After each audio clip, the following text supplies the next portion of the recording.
Welcome to Chromecast. Check it out. We're here today to talk about reducing your carbon emissions and tech zero. We're again with Rupert, Ben, and a new face to the podcast, Danielle Hammond, our operations director. Thanks for having me. So Rupert, as usual, I'm going to chuck it to you to walk us through the topics we're going to, as a panel, walk through today. Sure. I think we're going to talk first of all about developing a carbon neutral strategy, then measuring and reporting, Danielle, then talking around technology innovations, Ben, and then we'll come back to any other green initiatives. Cool. Do you want to kick us off then? Yeah, cool. So developing a carbon neutral strategy. Why are we doing it? What are we doing? Why are other people doing it?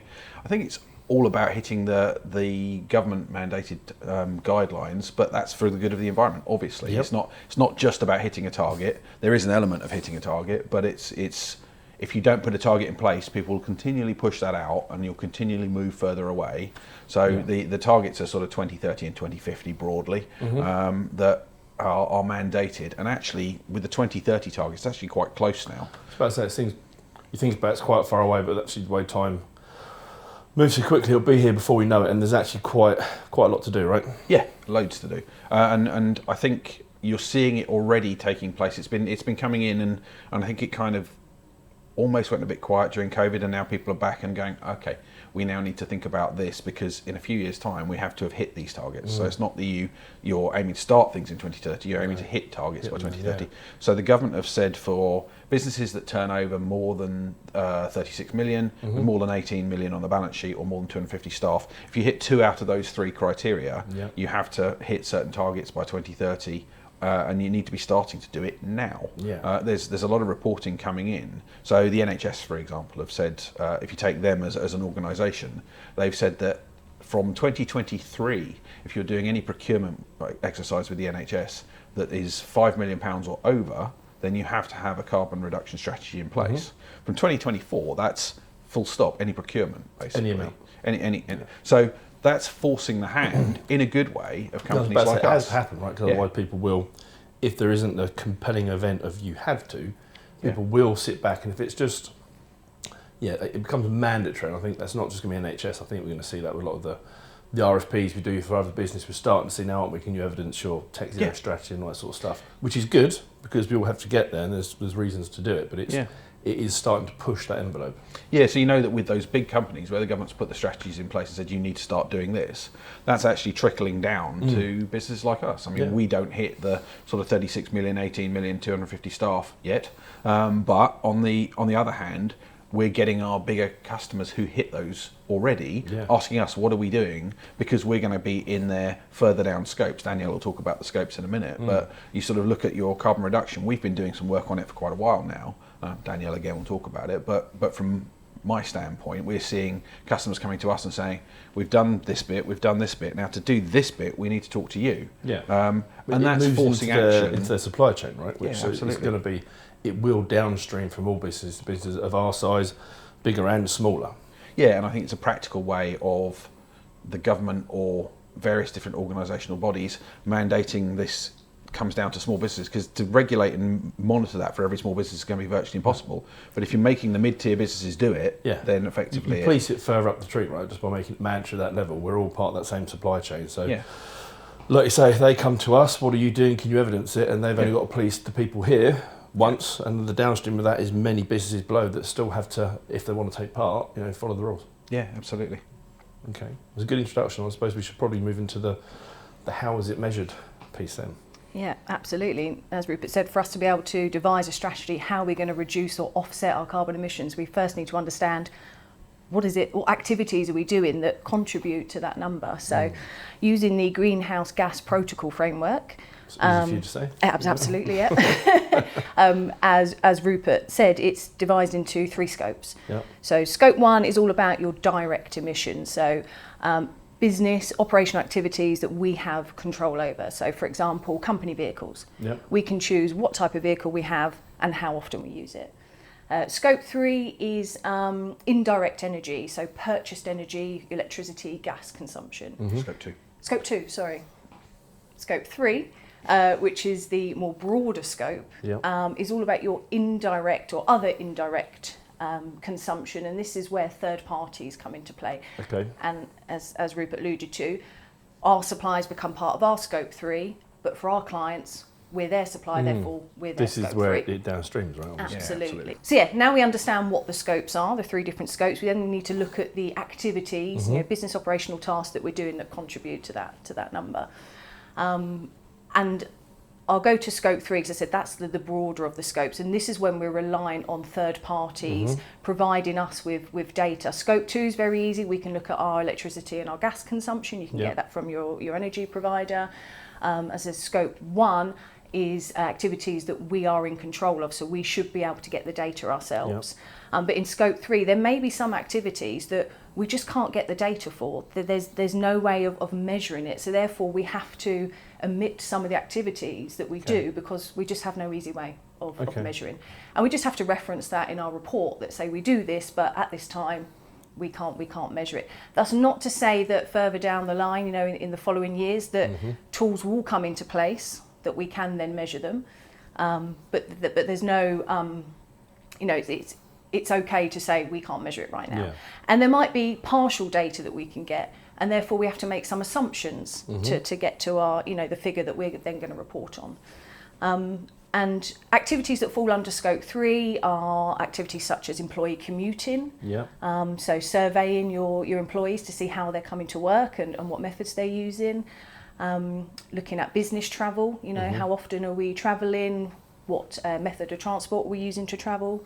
Data centre, the power that we're consuming via data centres, and also distribution. So where we can't use Krome vehicles to deliver goods to our clients, we may rely on couriers, and also goods that we're receiving into ourselves, you may be reliant on couriers as well. So, and like I said, this is where it gets quite challenging because you are then dependent on third parties giving you information you need, and they might not be in a position to be able to give you what you need. But I think it's quite daunting to start with, and I'm certainly no expert.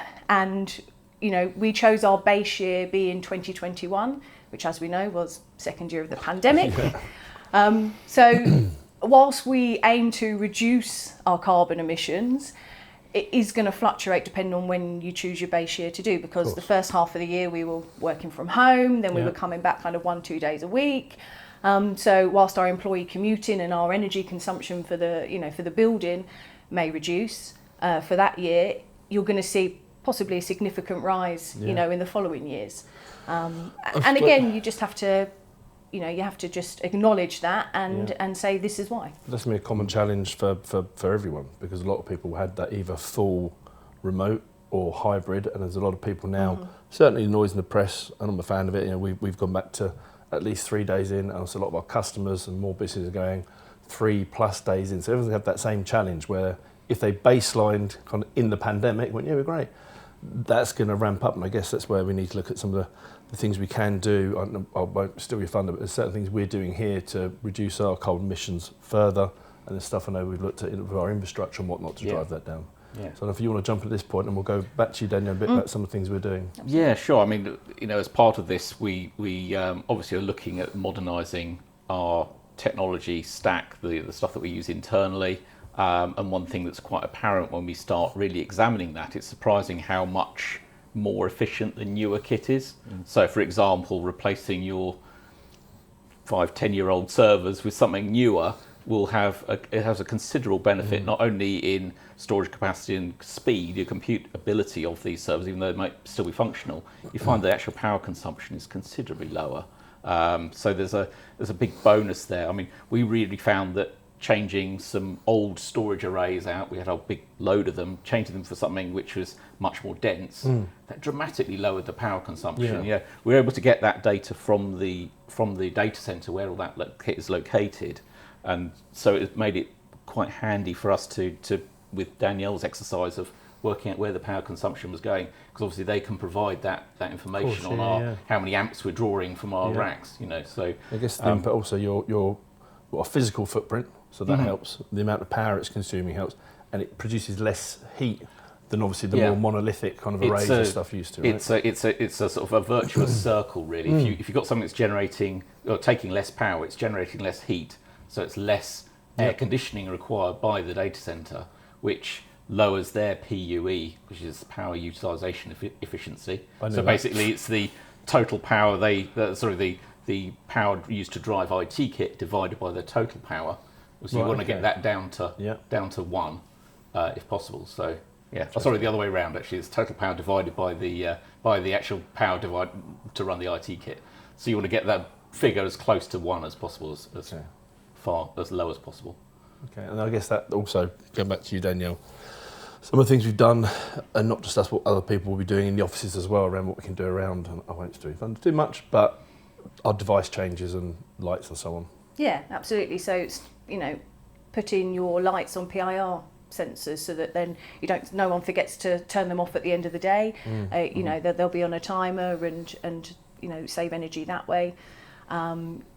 We replace monitors, so that will be more energy efficient, drawing less power. There was the move to laptops as well, away from desktop PCs. Absolutely, yes. So you know, with the monitors, when you used to sit in front of the old big screen monitors and you'd feel the heat coming off them. Yes. And now actually you just don't feel that because it's so much more efficient. Yeah, much absolutely. You seem to always, you see it sometimes in London, the big buildings, and there's a floor just still lit up. And there might be a person working in there, but it's the whole thing, like people not doing little things like zoning PIRs. I mean, this is not the biggest office in the world, but it is zoned.